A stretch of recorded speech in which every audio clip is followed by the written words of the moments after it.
கரப்பாம்பூச்சி யாரு? கரப்பாம்பூச்சின்னு அப்போ நியூஸில் கேட்டது தான் நமக்கு முழுசாக தெரியாது. என்ன மோடிக்கு எதிராக தான் பண்ணியிருப்பாவாரு தெரியும். ஆமாம், ஜனதா கட்சின்னா இது பிஜேபி ஜனதா கட்சி, அது கரப்பாம்பூச்சி ஜனதா கட்சின்னா அப்புறம் மோடியை வந்து கெட்ட பேர் உண்டாக்குறதுக்கு வெளிநாட்டு சதின்னு சொல்கிறாங்கப்பா. அது வெளிநாடு, அது அமெரிக்கா ரஷ்யாக்காரன் தான் தலைவராக இருக்குது. நேற்று இங்கே வந்திருக்கேன், அதெல்லாம் தூக்கி உள்ள வைக்க சொல்லிட்டாங்க. அவனுலாம் நினைக்கிறேன் வச்சாச்சு. பார்த்தேன் டெல்லியில் ஆர்ப்பாட்டம், அது வேலை இல்லாமல் வெட்டியாக சுற்றிட்டு அலையிறான்ல. அவங்க ஆரம்பிச்சது. நான் என்ன சொல்கிறேன், வேலை இல்லாட்டி போய் ஒரு கம்ப்யூட்டர் வச்சு படிச்சிருக்கா நீ, உனக்கு அறிவு இருக்குது. நீ ஏன் கவர்மெண்ட் வேலை தேடி நடக்கிறா? நீ ஒரு கம்ப்யூட்டரை வச்சு பிழைக்க வேண்டியதானே? நீ எல்லாத்துக்குமே கவர்மெண்ட் வேலை தர்றதுக்கு எங்கே போகிறது?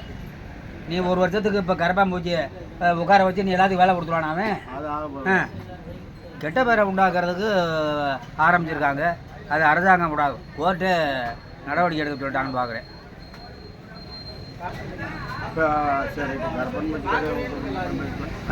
என்னன்னு தெரியாம தெரியல. ஆனால் வெளிநாட்டுக்காரனே அதுக்கு. அமெரிக்கா ரஷ்யா தமிழ்நாட்டுக்காரன் ஒரு சில பேரோட சேர்ந்துக்கிட்டு மோடிக்கு ஆகாதவங்க இந்த வேலையை செஞ்சுக்கிட்டு இருக்காங்க. இல்லை வெட்டியாக ரொம்ப பேர் சுற்றிட்டு இருக்காங்க. வீட்டில் தோற்றத்துட்டு இப்போ கவர்மெண்ட் ஆஃபீஸர் இருப்பாங்க, அம்மாவும் பையன் அப்பாவும் வேலையில் இருப்பாங்க, வீட்டில் தோற்றத்துன்னு இருந்திருப்பேன்.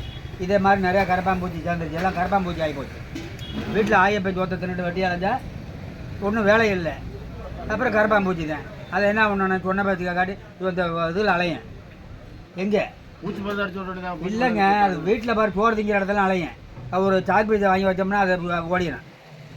கரப்பாம்பூச்சி அவ்வளோதான் வேலைங்க. ஒரு சாக் பீஸை வாங்கி வச்சுன்னா பூச்சி கரப்பாம்பூச்சியை ஓடிடும், அவ்வளோதான். இடத்த விட்டு காலி பண்ணிடுறான், செத்துருவோம்ன்ற.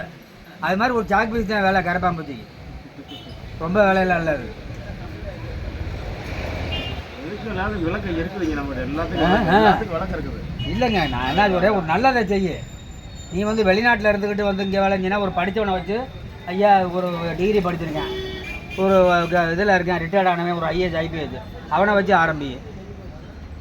சரி, இப்போ நான் என்ன கேட்குறேன்னா, அண்ணாமலை பிஜேபியோட ஏடிமா பிடிமா?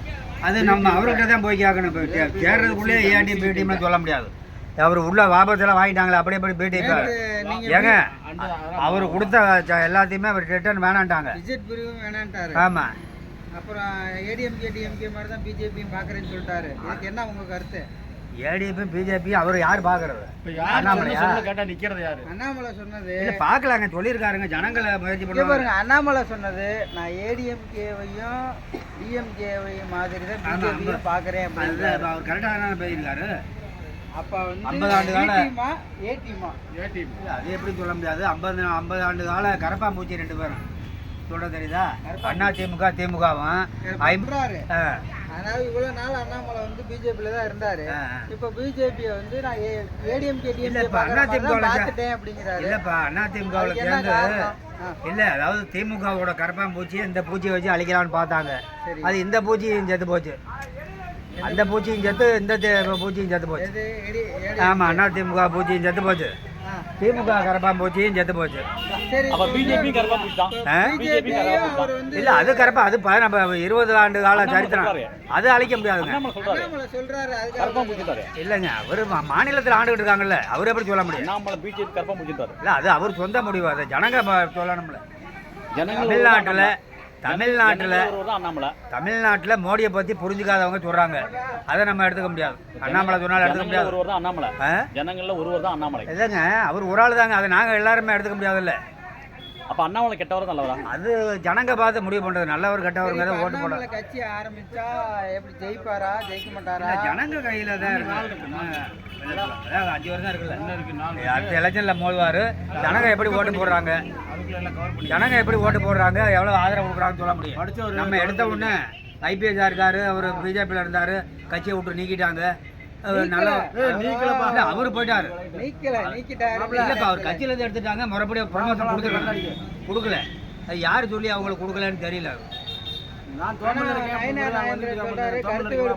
முன்னாடியே சொல்லிருக்கலாம்ல. இல்ல, அது யாரு கேட்டது? அவரை போய் கேட்டாங்களே, என்ன இப்ப ப்ரமோஷன் இன்னைக்கு தர போறேன், நாளைக்கு தர போறேன், அவருக்கு சென்ட்ரல்ல இப்ப மந்திரி வர போறேன்னு சொல்லி வாழைப்பழத்தை கொடுத்துட்டு இருந்தாங்கன்னா, அது வாழைப்பழத்தை தோளாக அரைச்சு உள்ள ஒண்ணு செயற்குழு உறுப்பினரா தரேன்னு சொன்னாங்க. செயற்குழு உறுப்பினர்னா அவரோட பவர் என்னன்னு தெரியாம கொடுத்தா வாங்க வராங்க. ஒரு மாநில தலைவராக இருந்தபடி மேலே போகிறத விரும்புவாங்களா, கீழே போகிற விரும்பாங்களா? மேலே தாங்க அது தேசிய சரி, அது அவருக்கு மேலேங்க வாயில் சொல்லிட்டு இருந்தா என்னப்பா அர்த்தம்? இதுவரையிலையும் சொல்லவே இல்லையா? தரப்போகிறோம்னா எப்போ தர்றது? அது 2 கரப்பாம்பூச்சியும் செத்து போச்சு. அப்போ கொடுத்து என்ன பண்ணுறது? விஜய் கட்சியிலேருந்து ஒருத்தர் மினிஸ்டர் சொல்கிறாரு, பிஜேபி வந்து இப்போ 1000 கேம் ஆடிடுச்சு, ஒன்றும் செல்ஃப் எடுக்கலை. இப்போ பிஜேபி வந்து அண்ணாமலை தனியாக இறக்கி விட்டு கேம் ஆடிக்கிட்டு இருக்கு அப்படின்னு சொல்கிறாங்க. அது உண்மையா பொய்யா? இல்லைங்க, பிஜேபி சொல்லுது கேம் ஆடிக்கிட்டு இருக்கிறதுலாம் வேலை இல்லை. அவங்க எந்த ரூட்டில் வேணாலும் போவாங்க. சொல்ல தெரியுதா? அண்ணா பிஜேபி தனியாக நின்றுருந்தா ஒரு 10 சீட்டில் ஜெயிச்சிருக்கலாம். இல்லை ஒரு 20 சீட்டு 27 நின்னாங்க. காரணம் என்ன சொல்கிறாங்கன்னா ஏடிஎம்கேயோட கூட்டா சேர்ந்தது. அதாவது கரப்பாம்பூச்சியோட சேர்ந்ததுனால தான் சிக்கல். அது தனியாக நின்றுருந்தா ஜெயிச்சிருக்கலாம். தனியாக நின்றுருந்தா அடிச்சிருக்கலாம். 20 சீட்டு ஜெயிச்சிருக்காங்க. தம்பி கூட்டணி சேர போய் தான் ஜனங்க என்ன பண்ணிட்டாங்க, இதுவும் கரப்பாம்பூச்சி அதுவும் கரப்பாம்பூச்சின்னு இவரோட சேர்ந்ததுக்கும் ஓட்டு போடல. பிரச்சனை வந்து பிஜேபி வந்து அதிமுக சேர்ந்தாலும் ஓட்டு கிடையாது. இப்போ வந்து மக்கள் என்ன சொல்கிறாங்கன்னா, இருமுனை போட்டி இருந்தது மும்முனை ஆச்சு, இப்போ 4 முனை போட்டி ஆயிடுச்சு. டிஎம்கேவும் டம்மி ஆயிடும். இல்லை விஜயும் அண்ணாமலை மட்டும்தான் களத்தில் இருப்பாங்க. ஒவ்வொருத்தருக்கும் ஒவ்வொரு விதமான இது இருக்கப்பா. 50 ஆண்டு காலமாக இந்த திமுகவும் அதிமுகவும் ஜனங்க பார்த்துட்டாங்க. வந்து அவர் கொள்ளையடிக்கிறத, திமுக கொள்ளையடிக்கிறத அதிமுக வந்தால் நாங்கள் நடவடிக்கை எடுப்போம்பாங்க. வந்து உட்காந்தோன்னா எந்த மந்திரி மேலேயும் ஆட்சி நடக்கிறதில்ல, எந்த அதிகாரி மேலேயும் ஆட்சி நடக்கிறதில்ல. ஆனால் சொல்கிறப்ப சொல்லுவாங்க, நாங்கள் பார்த்துக்கிட்டே இருக்கோம், யார் எந்த அதிகாரி தவறு செய்யாங்க நாங்கள் ஜெயிச்சு நடவடிக்கை எடுப்போம்பாங்க. உட்காந்தோடனே மறந்துடுவாங்க, எடுக்கிறதில்ல. 2 பேரும் காம்ப்ரமைஸ் ஆகிடுறது. ஆமாம், இதே வேலையை செஞ்சுட்டு இருக்காங்க. பார்த்தாங்க இளம் தலைமுறை அண்ணாமலை இல்லாதனால இதெல்லாம் இங்கிட்டு போயிட்டு, அண்ணாமலை இருந்தால் கூட ஏதோ கொஞ்சம் ஓட்டு இங்கே விழுந்துருக்காங்க. அண்ணாமலை இல்லாதனால சரி விஜய் வரட்டும்னு போட்டாங்க. வேற ஒன்றும் இல்லை. இல்லை இப்போ இந்த ஜனங்க பார்ப்பாங்கல்ல விஜய் எப்படி நிர்வாகம் பண்ணிட்டு இருக்காரு பார்ப்பாங்க. இல்லை நிர்வாகம் பண்ணால் தப்பிச்சுக்கலாம், இல்லைன்னா நிர்வாகம் பண்ணுற மாதிரி சரியான ஆட்கள் இல்லையே.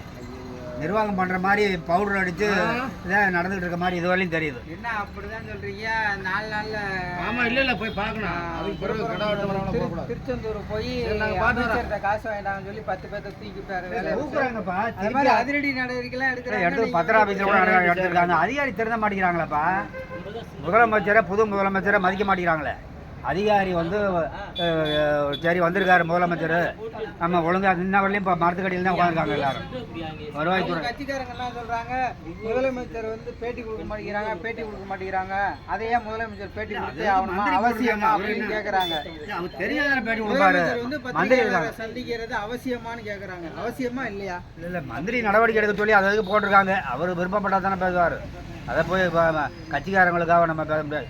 நிர்வாகம் என்ன நடக்குது அதான் பார்க்கணும். பேசுகிறாரு பேசலை, அவருக்கு தெரிஞ்சது தானே செய்ய முடியும். பேசாமே புதுசாக தானப்பா அவர் கவுன்சிலர் எம்எல்ஏ ஆகி வரல. புரிஞ்சுக்க, எம்எல்ஏ ஆகி கவுன்சிலர் ஆகி சேர்மன் ஆகி என்ன எம்எல்ஏ ஆகி மந்திரி ஆகி வந்திருந்தா அதோட தொழில் தெரியும், எப்படி பேசலாம் என்னன்னு. திடீர்னு முதலமைச்சர் ஆகிட்டா என்ன தெரியும்? அரசியல்ல இருந்து ஒரு நாள் முதல்வர். ஆமாம் ஜனங்க இருந்துட்டாரு. அதே இதில் வந்திருக்காரு. பார்ப்போம் எப்படி ஒரு நாள் முதல்வர் மாதிரி ஆட்சி நடக்குதா. நாங்கள் பார்ப்போம். நடந்துக்கிட்டு தான் இருக்குது. இன்னும் 5% நடக்குது. இல்லை இன்னும் இடைத்தேர்தலில் ஒரு எப்படி நிர்வாகம்னு இடைத்தேர்தலில் தெரிஞ்சு போயிடும். நீங்கள் ரொம்ப நாளாக 5 வருஷம் பாதுகாக்க வேண்டியதில்லை. இப்போ வர்ற இடைத்தேர்தலில் இவருக்கு 105 தான் இருக்குன்னா இன்னும் 118 தேவைப்படுது. இப்போ அண்ணாமலை வந்து என்ன சொல்கிறாருன்னா, நான் அங்கே ஒரு கட்சி ஆரம்பித்தா எல்லாருமே சாமானிய மக்கள் தான், தலைவர் நிரந்தர தலைவர் கிடையாது, முதல்வர் நிரந்தர முதல்வர் கிடையாது, கீழே இருக்க தலைவர்கள் கிளை தலைவர்கள் கூட நிரந்தர தலைவர்கள் கிடையாது, 3 வருஷத்துக்கு ஒரு தாட்டி மாற்றுவோம், 5 வருஷத்துக்கு ஒரு தாட்டி மாற்றுவோன்ற இந்த பிஜேபியோட சித்தாந்தத்தை சொல்கிறாரு. அப்போ பிஜேபியோட சார்ந்த கட்சியா? இல்லைப்பா, அரசியல்னா என்ன ரூட்ஸில் அதான் அவர் எப்படி பண்ணணுங்கிறத தெரிஞ்சு தான் இப்போ ட்ரைனிங் கொடுத்து தானே எம்எல்ஏ போட போகிறாங்கிறாரு. அவர் கட்சியில் உள்ளவங்க எல்லாத்தையுமே ட்ரைனிங் கொடுத்து. ஆமாம் ட்ரைனிங் கொடுத்து இப்படி இருக்குன்னா சரியில்லைன்னா மாற்றிடுவாங்க. ஜனங்களுக்கு என்ன செய்யணும், அரசியலுங்கிற ஒரு வகுப்பு பாடம் இருக்குது, அதை எடுத்துட்டு அதுக்கப்புறம் தான் யார் இதில் பாஸ் ஆகிறாங்களோ அவங்கள தான் எம்எல்ஏ இருக்கிறாங்க. அது பரவாயில்ல. பாஸ் ஆனாதான் எம்எல்ஏ எம்பி. கீழே இருக்க நகர்ப்புற தலைவர் கொண்டு ட்ரைனிங் எடுத்து வந்தாங்க. அதான் இந்த 5 வருஷத்தில் 3 வருஷத்தில் முடிச்சுடுவார். அதை முடிச்சோடனே அடுத்து எம்எல்ஏ போடுறேங்கிறாரு. பார்ப்போம் ஜனங்க எப்படி ஆதரவு கொடுக்குறாங்கன்னு. அடுத்து இவருக்கு அப்புறம் வந்து அவர் அண்ணாமலை பண்ணுற ப்ராசஸ் கரெக்டாக இருந்தால் மக்கள் ஏற்றுக்குவாங்களா? இல்லை அவர் ஜனங்க எப்படி அவர் நடவடிக்கை எடுக்கிறாரோ ஒரு ஆதரவு கொடுப்பாங்க. விஜய் கொடுக்குறவங்க அவங்களுக்கு கொடுக்க மாட்டாங்களா? ஒரு விஜய் வந்து அரசியல் சினிமா முதலமைச்சர் இவரு வந்து சினிமா துறையில் வந்துட்டாரு. அரசியலை கொண்டு வரணும்னு நினைக்கிறாரு. இல்லை போலீஸாக இருந்ததுனால அவருக்கு ஆதரவு கொடுப்பாங்க. எடுத்து ஒரு அரசியல சட்டம் படித்ததுனால அவருக்கு ஆதரவு கொடுப்பாங்க. ரெண்டாவது மூணாவது படிச்சவங்களுக்குலாம் இங்க வேலை இல்லை. 50 வயசுக்கு மேலே உள்ளவங்க அதுக்கு வேலை இல்லை. நான் என்ன சொல்றேன்னா, அண்ணாமலை கட்சியில 2வது படிச்சிருக்கேன், 3வது படிச்சிருக்கேன், நான் 10வது படிச்சிருக்கேன், எனக்கு வேலை கொடுங்க, நான் 10 வருஷம் எம்எல்ஏவா இருந்திருக்கேன், எனக்கு வேலை கொடுங்கன்றதுக்கெல்லாம் வேலை இல்லை. படித்த பட்டதாரிகளுக்கு தான் இங்கே முன்னுரிமை சொல்றாரு. அப்போ வந்து இந்த ஆப்ரேஷன் வந்து கரெக்டாக சக்ஸஸ் ஆகுமா? ஆமாம் ஏன் ஆகாது? முறைப்படி அவங்க ட்ரைனிங் எடுத்து தானே வர்றாங்க. ட்ரைனிங் எடுத்துக்கிட்டு ஐஏஎஸ் ஐபிஎஸ் வர்றப்ப இதே ஆகாது. ஆனால் அவர் இயக்கத்தில் சேர்ந்துருக்காங்க முக்கால்வாசி, அதாவது 5 லட்சம் 20 லட்சம் பேர் சேர்ந்துருக்காங்க. அதில் குறைஞ்சது 18 லட்சம் பேர் 18 லட்சம் பேர் வந்து எல்லாருமே படித்தவங்க தான், யாருமே படிக்காது, எல்லாருமே ஐஏஎஸ் ஓரளவுக்கு அவர் உறுப்பினராக சேர்றவங்க எல்லாம் படித்தவங்க தான் வந்து இருக்காங்கன்னு கேள்விப்படுறேன். அதனால அதில் படித்தவங்க ஆதரவு கொடுத்தா 20 லட்சம் பேர் சேர்ந்துருக்காங்க. 20 லட்சத்தில் குறைஞ்சது 18 லட்சம் பேர் படிச்சிருக்காங்க. இல்லை படிக்காதவங்களுக்கு அறிவு கூட. நம்ம படிக்காதவங்க லேசாக பேசப்படாது. படிக்காதவங்கலாம் காமராஜர்லாம் அறிவு கூட சொல்ல கிடையாது. எஜுகேஷனல் பொலிட்டிக்கல் விரும்புகிறாங்களா மக்கள் நான் கேட்குறேன். ஒரு இப்போ அதாவது எத்தனையோ தலைவர் பஞ்சாயத்து தலைவராக இருந்துட்டாங்க. ஆனால் என்னமோ ஒரு ஊரில் அந்த பஞ்சாயத்து தலைவர் தொடர்ந்து 2 வருஷம் 3 வருஷம் இருந்திருக்காரு. இப்போ பிரதமர் மோடிகிட்ட அவார்டு வாங்கியிருக்காரு. அந்த ஜனங்க கோர்ட்டுக்கு விலை போய் அவரை மாற்றிருக்காங்க பஞ்சாயத்து தலைவரை. அதனால படிக்காதவங்களும் 2-3 தடவை திறமையாக பஞ்சாயத்து வேலை பார்த்துருக்காரு. இந்த மாதிரி ஆட்கள் எல்லாம் இது பண்ணக்கூடாது, படித்தவங்களை நிப்பாட்டினா அவங்களுக்கு என்ன தேவைன்னு செஞ்சு கொடுப்பாங்க. இப்போ திருப்பரங்குன்றத்தில் இப்போ விளக்கு போட வேணான்னு முந்தைய அரசாங்கம் இப்போ வந்து கோர்ட்டு உத்தரவெல்லாம் அவமதிச்சு இந்துக்களோட புனிதமானதெல்லாம் அவமதிச்சாங்க. அதுக்கு தண்டனையை கொடுத்தாங்க. அதே அரசாங்கம் இப்போ உள்ள அதே அரசாங்கம் நாங்கள் அதே பின்பற்றுவோம், ஸ்டாலின் நிர்வாகத்தையே பின்பற்றுவோம்னு சொல்கிறாங்க. அதோட பலனை வந்து ஜனங்க எப்படி அடுத்த தடவை எப்படி கொடுப்பாங்கன்னு அதை மாற்றிக்கணும். அதை ஏங்க அவர் அண்ணாமலை வந்து பியூர் தண்ணியில் ஊற வைக்க போகிறாரு பருப்பை. சுத்தமான தண்ணியில் என்ன பருப்பை கடைய வேண்டியதில்லை, அதான் கடைஞ்சிக்கலாம். டிஎம்கேல இருக்கவங்க கூட நிறைய பேர் அண்ணாமலைக்கு ஆதரவு கொடுத்துருக்காங்க. அதை பற்றி நீங்கள் என்ன நினைக்கிறீங்க? இல்லை இப்போ ஆதரவு கொடுக்குறாங்கன்னா அவரோட செயல்பாடு நேர்மையாக புரிஞ்சுக்கிட்டு தானே ஆதரவு கொடுக்குறாங்க. எல்லாத்துக்கும் கொடுக்குறாங்களா? இப்போ இதிலேருந்து இதுக்கு போயிட்டாங்க, அதிமுகவிலேருந்து டிவிகேக்கு போயிருக்காங்க. இப்போ அவங்க எப்படி ஓட்டு வாங்குறாங்கிறத பார்த்துக்கிட்டு தான் சொல்ல முடியும். ஆள் போயிருக்காங்க. அப்போ எடப்பாடியை மதிக்காமல் போயிருக்காங்க. சேர்க்க மாட்டேன்னு சொல்லிட்டாங்களே யாரு?